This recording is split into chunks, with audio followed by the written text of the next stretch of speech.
Hello and welcome back for another ucritic.com product review. I'm Tyler from the ucritic team, and this time we're taking a look at Microsoft Flight, which is exactly what it sounds like, a flight simulation game from Microsoft.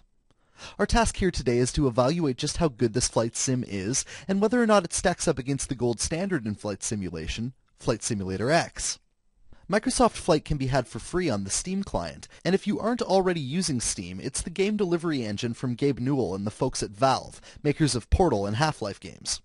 As to flight simulators themselves, and all simulation games for that matter, they are much different than most video games in that they attempt to replicate an existing real-life technology or process as closely as possible rather than to provide escape from the real world like most video games do. And since Flight is available for free, it would be easy to assume that the game would be underdeveloped and more of an arcade-style game. As soon as you start playing, however, it becomes clear that Microsoft Flight is indeed the real deal. Some of the first impressions are of the landscape and gameplay.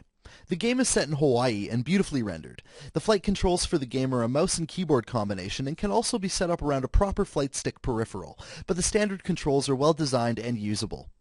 While the default setup for flying makes the process quite easy, if you're looking for a more realistic experience, the options menu allows for turning off all the automatic controls, leaving the pilot in full control of his aircraft.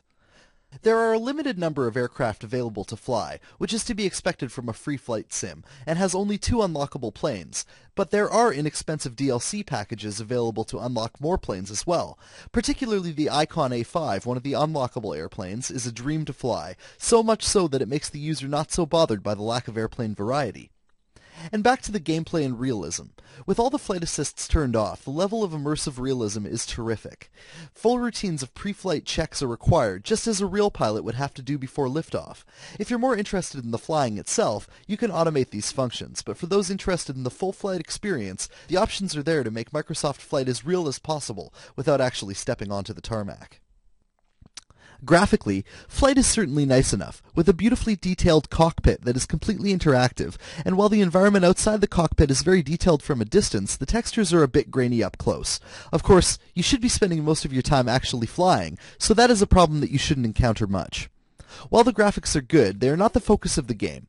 That focus instead falls to the flight engine and physics, and users will find the game so much better for this. Realism is king in simulators, and the makers of Microsoft Flight chose their focus well.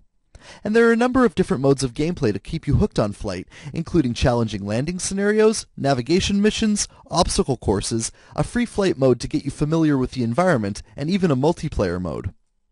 Overall, Microsoft Flight is an excellent simulator. While you are only able to fly in the Hawaiian landscape and the number of aircraft available is limited, the game is free on Steam, and considering the way most free games play, this flight simulator is a winner.